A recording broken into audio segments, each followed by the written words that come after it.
Okay.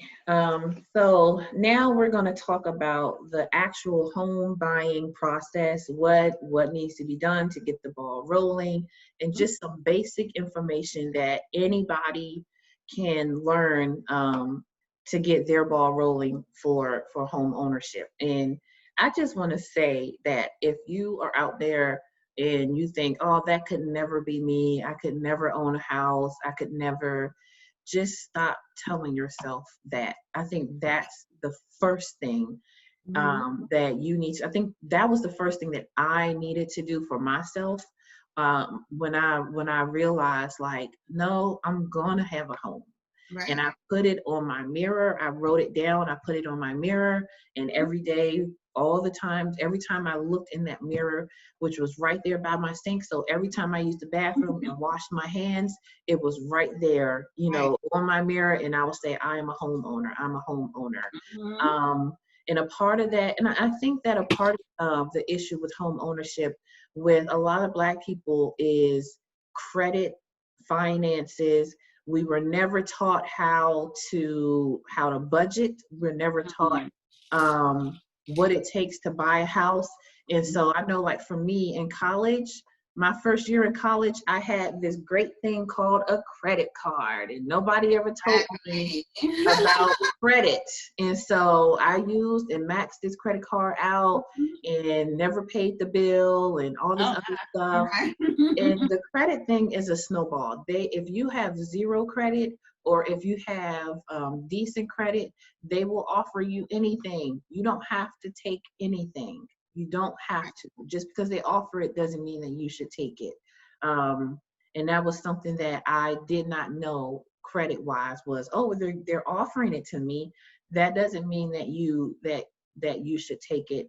If you don't have the means to pay your credit off in a decent time frame, do not get it, because in the long run, you're going to be standing in that mirror wanting a house or wanting a car or wanting something. And everything is going to credit now. Absolutely. So, yeah, but you can do it. And so we have the person here in front of you that's going to teach you how to do it. So, I want to I did want to give a little history lesson because I did some research. And it said during the 1930s, federal agencies used redlining in order to segregate African Americans. In order to qualify for federal aid, home developers were forbidden to sell or even resell. So that means that I, as a white person, could not buy a house and then resell it to an African American. That Right. was forbidden. So you could not resell homes to African Americans. And during the housing boom in the 30s, homes were sold for $9,000 to $10,000. Those same homes today, depending on the neighborhood, sell anywhere from $300,000 to $500,000. And you talking about, this is why it's important to gain home ownership, to gain land, property, Mhm. any way you can, because it may not be a lot now, but eventually and it's something, like Monica said before, it's something that you can pass on. It's generational. Um, the damaging effects it had on African American wealth in this country is harrowing. Families who own homes were able to use financing to put kids through college, pay for the purchase of other properties, like what you were talking about, Monica, leave inheritances for their kids. For the Mhm. most part, African Americans were cut out of this wealth, and we see the effects of it right now. I was looking at TV with my kids, and my daughter said, "Oh, mommy, what's that cluster of buildings?" And I said, "Oh, those were the apartments that they put Black people in because they were not allowed to own homes back in the day." I mean, you've seen them. You drive through anywhere. So it's important to learn the history. Um, this is a very big reason why African Americans in this country is we're in the financial place that we are now. That does not mean that you have to stay there. Absolutely. So I want to share this not so we can continue to say, oh, the government did this. Yeah, they did it. They're still doing it in a way, but there are ways around that. So, does redlining still affect African American home ownership, or is it an issue of poverty due to financial issues that African Americans face? So now redlining is 100% illegal. So if people are still practicing the act of redlining, I hope they're smart enough to be discreet about it because it is illegal. Mhm. Um, Poverty is a factor, but I think, in my opinion, and this is just Monica's opinion, guys, um, the new redlining is gentrification. Like they're Right. coming in, they're buying these properties up, they're raising the property taxes so that our people can no longer afford to have their homes. And guys, Mhm. stop selling your grandma's house. Stop selling Yes, it. yes, Selling your grandmother's house. That is right, your house. She worked hard to pass that down from generation to right, generation. So when a Caucasian, and forgive me if I'm politically incorrect, when a Caucasian knocks on your door and say, "Hey, I'll give you $500,000 for this house," you say no. right, right. Say no. I know it seems tempting, but gentrification is misplacing a lot of A people. lot of Like they people. have nowhere to go now.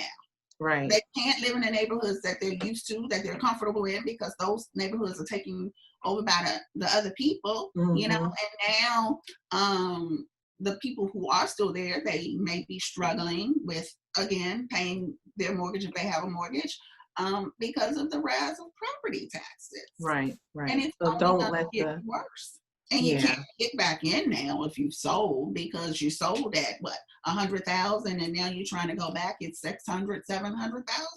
right. It's ridiculous. It's So, always worth more than what they're trying to sell. They're oh, trying to buy it. They're trying to give you for that property. oh, absolutely. But it's always a way to try to keep us out. So, Right, I mean, everything comes with education, right, right?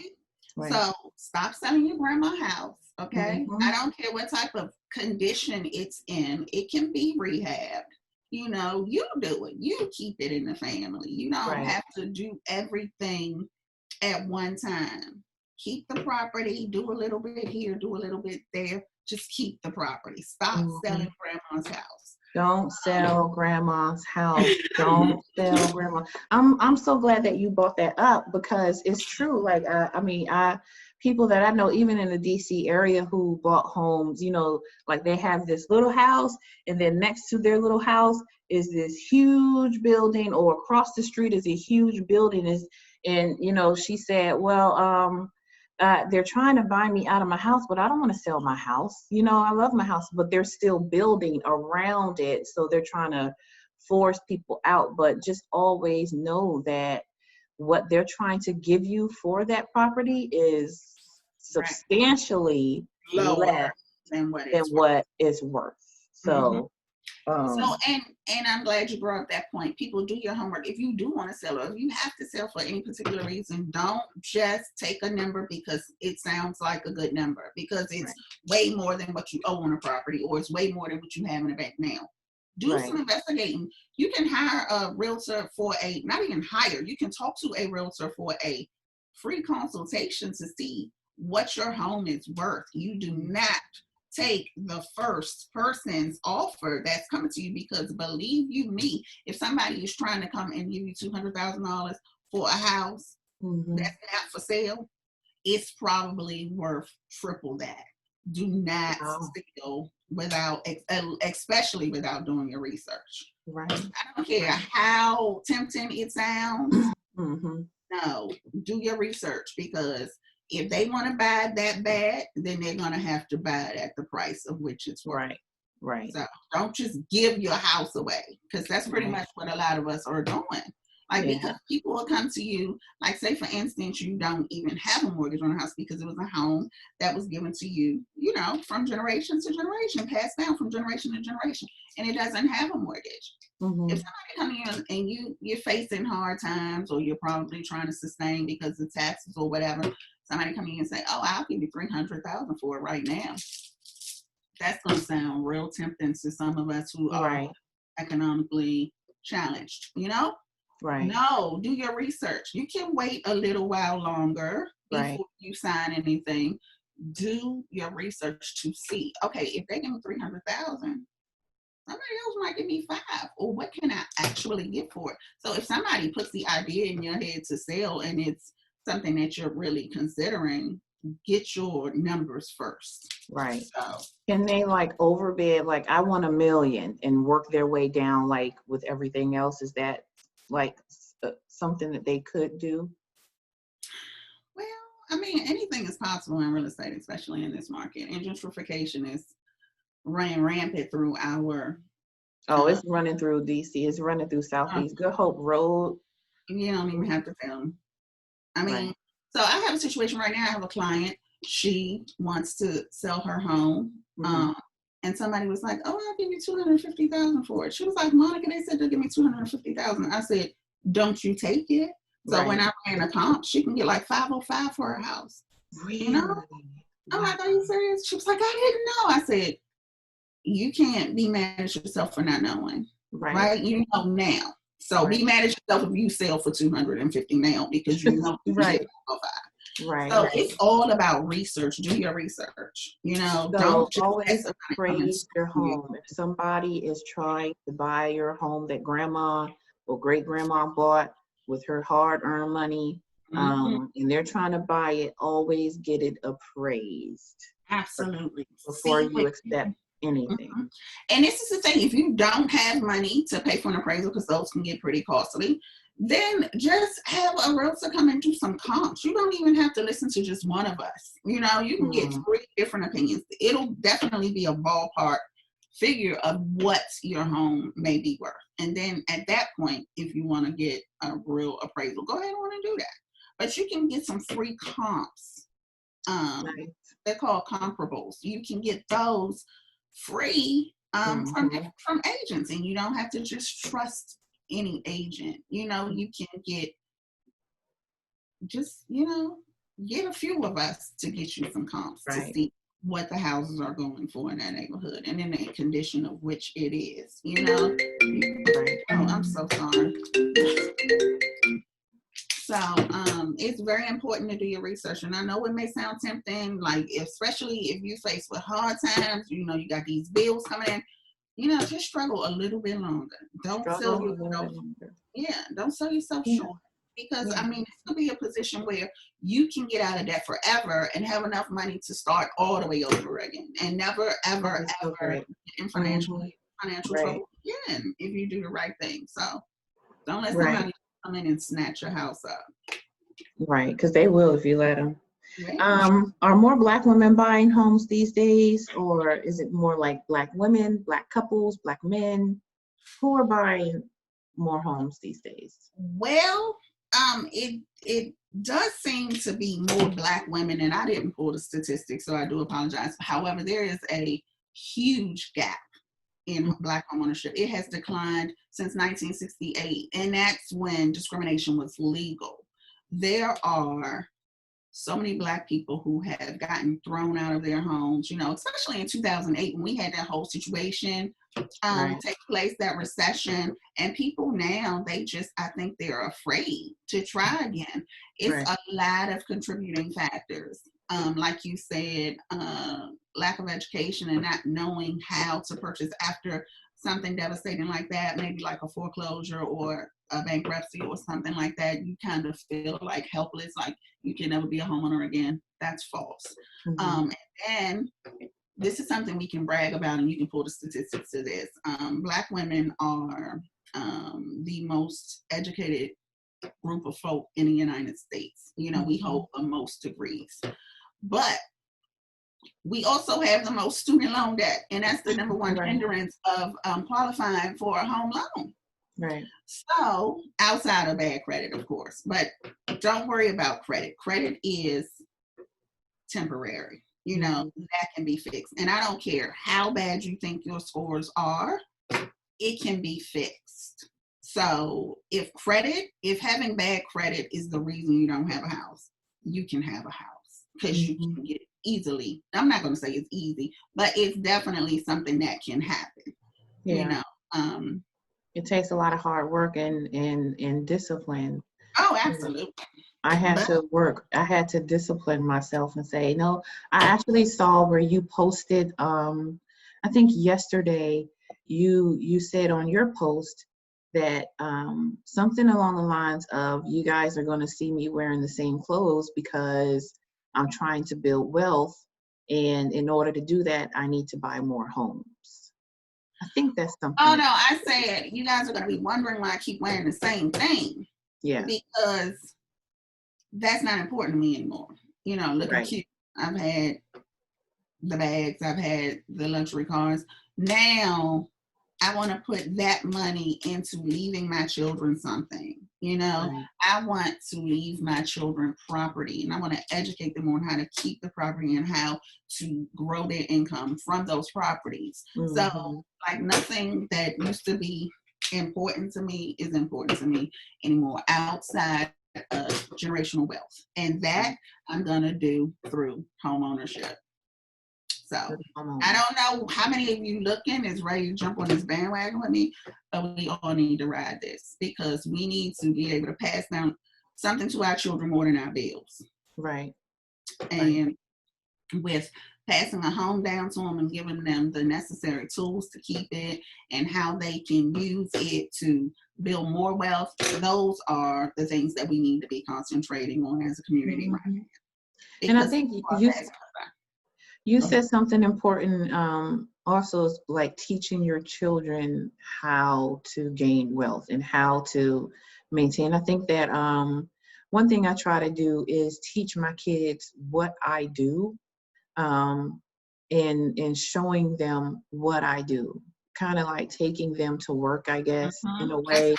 Do you do that with your kids? Kind of, I guess, showing them the ropes of real estate or something like that? My only kid that was pretty much interested in real estate is my youngest son, and he doesn't stay here anymore, but he does Mhm. ask really good questions. Okay. But my children do see how hard I work. They also sort of the bad part though too of how much money that I used to spend. Mhm. So I had to teach them a lot of times to do the opposite of what I did. So oftentimes I've taught my children through like that. But no, you're not going to do what mommy did. You're going to do the exact opposite. Mhm. So, and that was one of those situations where they saw, yeah, she's working really hard, but she's also buying like a lot of stuff. So you have to definitely put priorities in order because my priorities used to be all the way screwed up. And it wasn't because that's just how I wanted to be. Like in our community, a lot of times we are financially illiterate. We don't get Mhm. those same teachings that, a lot of Caucasians, they teach their children from infancy how to manage credit and how to Right. build wealth and the do's and don'ts of, like, a lot of us don't even know how damaging a credit card could be if we're not using it properly. Right. A lot of us Right. don't know how important a credit card can be if we are using it properly in terms Mhm. of credit and stuff like that. So it's imperative that we teach our children how to build and maintain wealth. Mhm. The number one thing is through home ownership Right. legally. Yeah. I mean, think about it. I mean, there's a reason why people with money buy all the land. You Oh, know, there's a reason why. I did have one question that I just thought about when you mentioned the housing crash of 2008.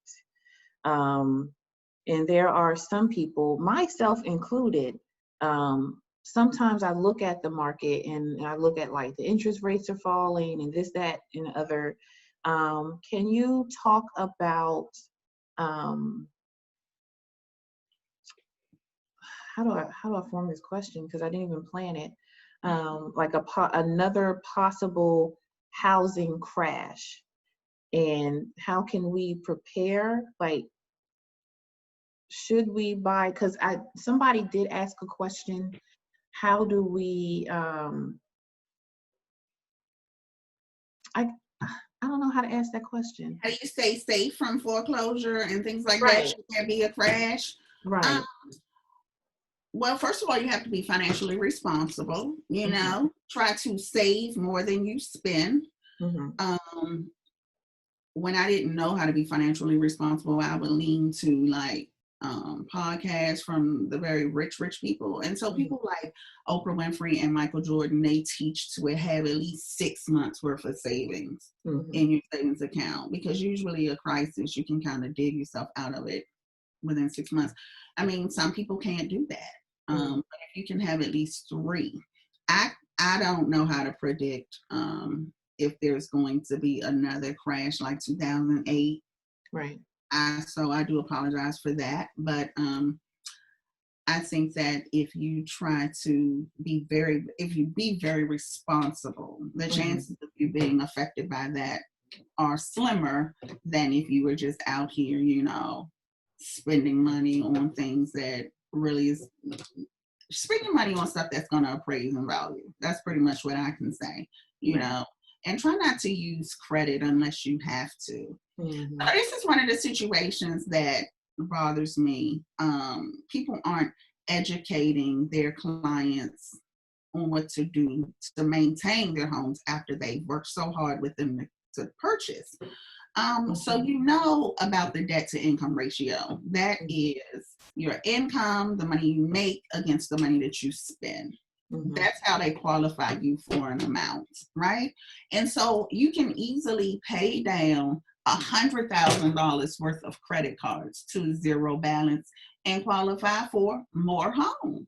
Mm-hmm. But don't go out there after you've gotten the keys to your home and run those credit cards back up, Right. because now you're getting yourself in a situation. And yes, they encourage you not to close the accounts after you've paid them down, because that will make a derogatory mark on your credit. Longevity of credit cards and paying on time, and a few other factors determine your score. Right. So you aren't encouraged to close those accounts out. But once you have your keys in your hand, it is so irresponsible to go Mm-hmm. out and run those credit cards back up, Mm-hmm. because now you have to deal with your new mortgage. You have to deal with any emergencies that may pop up with your new home. Yep. And yeah, there are warranties, but they don't cover everything, Mm-hmm. and they run out. So you're going to have to buy a new warranty. So it's very important to be financially savvy, especially when you're a homeowner, because that would just be crazy. And that's how a lot of us end up losing our homes, because we didn't close those cards out. And now we have all of this extra financial liability. Mm-hmm. Um, and you're trying to maintain this mortgage, you're trying to pay these credit cards back down. Don't put yourself in that predicament. Use Right. your credit cards wisely, like if you have an emergency, and then always remember that whatever your limit is, you need to stay 30%, never exceed 30% of your limit. Once you go over that 30%, your score goes down tremendously. So Right. I have some packets, guys. If you want to know how to improve your credit and how to keep good credit, you can email Sakina or whatever. I'll be more than happy to send you those packets out. It is important to know how credit works. Right. And like you said earlier, credit means more than however much money you make annually. Right. You can make $30,000, but if you have a 900 credit score, you can pretty much have anything you want in the world. Right. Because people go off of integrity, which that's what they pretty That's much what credit think is. credit Right. is. Right. So, So, what are some ways to finance a home? okay, you have FHA, you have VA, but of course you had to have been a member of the military with an honorable discharge. And I think that there are some other contributing factors to that, length of time served and things like that, to be eligible for VA. You have conventional, and now there's a loan called USDA. And all of those you can learn more about through a lender. Okay, and then lenders also have other programs. Well, this is not the financing part, but it helps with the like down payment and things, which makes all of it easier. They have programs first-time home buyers. Certain people in their occupations qualify for different grants. So those are actually things that you can learn from a lender. But some of the things that I can share with you as a realtor regarding some of these programs, with VA, usually it's no down payment. Unless you've used it before and you don't have that same amount of money available, you may have to, but it's usually no down payment. With FHA, it's 3.5%. You have to put down 3.5%. And let me share with you how this works, because I had a client who didn't understand it, so I broke it down. So FHA requires you to put down 3.5%. This has nothing to do with if the seller is going to pay all your closing costs, because it's not a part of the closing costs. You are legally entitled to put down your own 3.5% with FHA, and that's 3.5% of the loan amount. With conventional, it's 20% down. So that's a big chunk of money. Yeah, that can become an astronomical amount of money, but Right. People prefer conventional loans for several reasons. One, there's no, it's not a mandatory mortgage insurance that you have to pay. That's optional through a conventional loan, but with FHA, it's mandatory. So, I mean, and then also with conventional, you usually get a better rate than FHA because your score is probably higher. I mean, not necessarily. You can go FHA with at least a 620 credit score, but you can have a 900 credit score and go FHA. You just don't want to put down 20%. Right. So. Okay. So, yeah, okay. So my next question was, what credit score do you need to buy a home? So for FHA, it is 620. And I think that this has a lot to do with the area of the world you're in as well, or the lender. But I know in the DMV, most lenders require 620 now. It used to be 580 until COVID. But it's now 620. And for conventional, I want to say it's between 680 and 700. Which still isn't, I mean, that's not a really high, super high score. So you don't have to have a 900, right. 800 credit in order to qualify for a home loan. You can have, for FHA, you can have 620, and then you said 680 for conventional. 680, between 680 and 700. It might be 700 now. I know for sure prior to the pandemic, it used to be 680, but I want to say now that I think conventional is at 700. Okay. What are the job requirements to qualify for a home loan? And how long do lending companies ask that you be at your place of employment before they would qualify you? They like to see 2 years of consistent income. And as for a job, you can be an entrepreneur. You can have your own business. You don't have to be a W-2 employee. You just have to have proof of income. So you can provide that proof with either your 1099s or your W-2s. And there are some lenders who do, I don't work with this lender, but there are some lenders who do bank statement loans, where you can just provide your bank statements, I think, for 2 or 3 years. Oh, wow.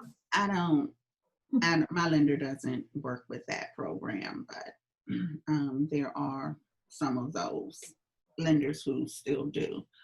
But so 2 years income, 2 years work history. Now, Sakina and I were conversing prior to in the break in between, and she said that she knew someone who had just recently lost their job due to the pandemic. They are being a little lenient because that is a very popular situation right now. So if you find, now you can't just go get a house. When I say they're being a little lenient, you can't just go to a lender and say, oh, well, I had a job before COVID, so I should still be. No, you have to have a job. You have to have some form of employment. But I think they are taking consideration with that gap now. Like, so say for instance, if you were let go due to the pandemic and then you get a job, especially in the same field, I don't think that they're going to hold that gap against you. I think that you would be fine, with that time of which you had your job prior to being laid off due to the pandemic and the fact that you have another job now. Because I know my lender, that's what he's having me share with my clients. Okay, we understand that you've gotten laid off. We're not going to hold that against you, but you have to have a job. So when you go back, then come back and then we'll move forward with the pre-approval. How can a person with bad or fair credit work to become home buyer ready? So as you know, the scores go up probably in the thousands now. So a 620 is considered actually bad credit, and you can qualify for an FHA loan with a 620 credit score. So it is possible. Now, the thing is your interest rate is not going to be as great with a 620 credit score. If than if you had a 700 or a 710 or a 720 credit score, because you are considered a risk. So you will have to pay more money through your interest rate, so somebody will feel comfortable lending to you. So by credit, like I said earlier, that is something that can be repaired. It may not be an easy thing, but it's not permanent. So that's the relief that you should have if your hindrance now from purchasing a home is your credit score. That can be fixed. It will go up if you apply the principles needed, to help it go up. And if you don't have the knowledge is there. You can get the knowledge. Sometimes it's very expensive. And that's another reason why I give the packets out for free. If you read the packet, it comes straight from those individuals who fix credit for money. Just do it yourself, follow the instructions, and your score will go up. And like you said, Sakina, it takes a lot of discipline. You can't just go out here and spend money on things that you would ordinarily spend it on if you're trying to get yourself in a position to purchase a home. It takes a lot of discipline, but if it's your credit score that you're worried about, that goes up. It's not permanent. So yeah, I saw somebody on, I don't know, maybe it was Pinterest, I don't know, but they were saying like if you are in a place where you have a lot of bad credit, one of the best ways is, I think she calls it the rolling method, which is you pay off whatever you owe the least first. So say like if you have a credit card that's $100 that you owe money on, and then you have a credit card that's $500, you pay off that $100 credit card first. And then those monies that you use, you add those to the next thing that you're paying off. Okay. So say for instance, if you're not paying that $100 off in lump sum, say if you were just putting $25 to it every time you got some extra money, you don't have to necessarily start saving that $25. Start adding that $25 with what you were going to use to pay off that next credit card, and continue to do that until everything is paid down. So in your experience, what is the time frame from starting to better your credit to signing the deed to the home and getting your keys? Well, it depends. Every situation is different. You have some situations where all you have to do is pay down debt, because that's what have your score low. Maybe your cards are maxed out or they are over 30%. Then you have a situation where, okay, all I have to do is pay these down. But then you have other situations where you have an astronomical amount of debt, and you also have collections and things like that. So that'll take more time. So it could be anywhere from 3 to 6 months and it also depends on what your score is already, right? Because I know I'm working with some people who they're just trying to get to a 620 and they're already maybe like a 602 or something. So it's very small things that we can do right now to get them to a 620. But of course, I'm encouraging them to get to at least a 650 or 680. So because they take the middle score, that's how that's the score that they use. And when I say the middle score, I mean so you have 3 credit scores from each. You have a credit score from each credit bureau, right? Experian, Equifax, and what's that other one? TransUnion. So if TransUnion is 700 and Equifax is 650, and then you have 620 for the other one, they're going to take the 650. That's the score that they use. They don't use all 3 of them. They just take the middle score of the 3.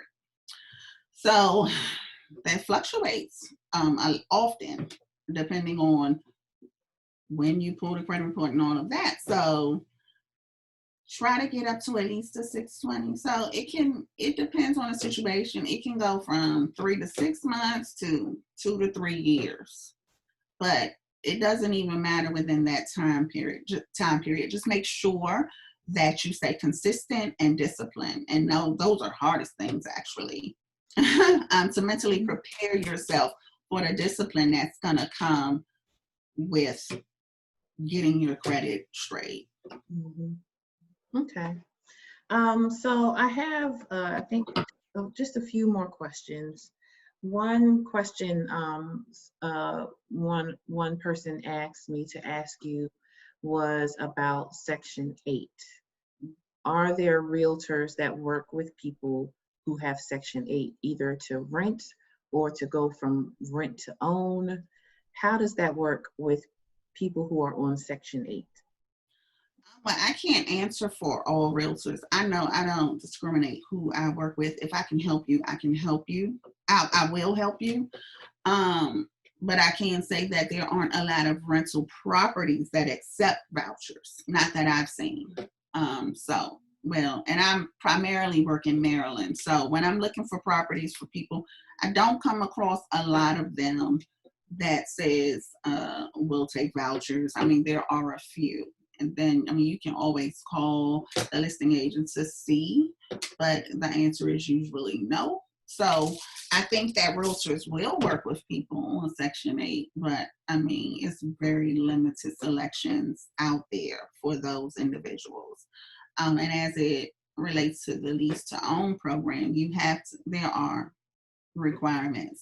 So for the lease to own program that I work with, you have to have at least a 550 credit score, and you have to have a minimum income of $45,000. So if you have that, regardless if you're on Section 8 or not, and you can't use your Section 8 voucher through this program, of course, but if you're on Section 8 but still meet those qualifications, then you meet those qualifications. Right. So what is the biggest fear that people have when buying a house, and what are some things that you say to those people? I think the biggest fear is that how large of an investment it is. And that's a lot of money, you know.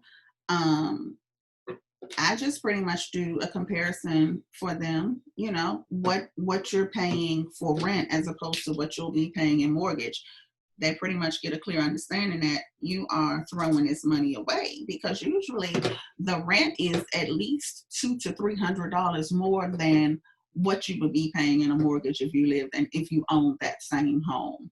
So I try to comfort my clients by giving them information where they can literally see how it's more beneficial to purchase than to rent, because that's their biggest trepidation. It's just a huge investment and it's a lot of money. Yeah. So what is your biggest heartbreak when you see what's happening to or with Black people in America? My biggest heartbreak is that we usually only come together when there's a tragedy, and not just stick together just because we need to stick together. So that's my biggest heartbreak. I felt like if we stuck together, then there would probably be less tragedies that would, that's pulling us together. That's true. That's true. What is your greatest hope? My greatest hope is to see my people in a position of freedom and happiness. I just want, and this starts with the mindset. I just want us to get it together in our minds first, to set our minds to where we are going to say, okay, we free ourselves up, like get the education that you need to get yourself in a better predicament. It is definitely possible. Just be free of, just free, in America. We need to be able to do whatever everybody else can do. Mm-hmm. And I just want to see that.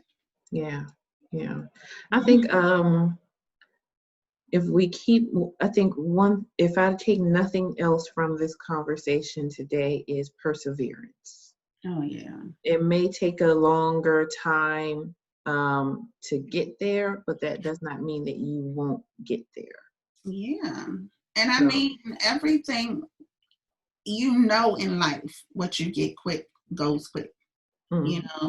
Hard work and determination is the foundation of success. You have to build a foundation first. And so if you have a stable foundation, everything else sits up straight. So, I mean, take the time. I mean, it's nothing like investing in yourself because it's you, So even I want to say something to the mothers, because oftentimes, I know I did, I used to feel guilty when I put myself first. But you have to put yourself first. You have to be well enough to care for your family, and so that includes putting yourself first. Don't feel horrible, I'm not saying your son needs some sneakers, but you saw a cute little baggie. I'm not talking about that.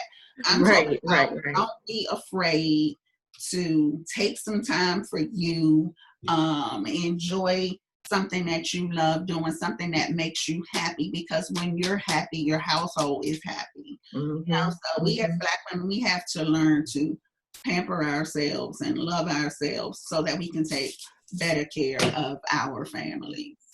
Right. Well, thank you so much, Monica, for your time and for all of the information. If you have any questions or anything, just IM me, message me, or anything about real estate, but take her classes. If you see that she's offering classes or information, she has a credit building packet that she's offering to you for free. And it does not hurt to ask. Do not be ashamed to ask. Many of us were or are in the situation where we need help. And so ask for help and do not be ashamed of who you are and what you're going through, because it's temporary. It's very temporary. So thank you again for sharing your story, and I wish you the best, and I wish your daughter the best when she goes off to college. When is she leaving next week, or August 20th. August? Yeah, that's when August. Yeah, that's when it starts. I don't know why I said next week, but well, no, she initially, it's not next week, but she was gonna leave August 11th, which is a week prior to when she actually needs to be there. But she's gonna leave the 20th now. Okay. But you are very well, Anthony Lee, MBA. So you can go into my inbox. I'm very transparent. I'm very honest. You can ask me anything. It doesn't even have to necessarily be about real estate. If you heard something that I shared regarding my personal life, I don't care. If you need answers about that, I can share my story with you, because all I want to do is see somebody in need gets help. Right. And that's Monica Anthony Lee, MBA. I paused the thing and then you started giving yourself, so I had to unpause it real quick.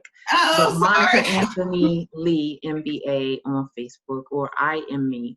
And again, thank you. You're welcome.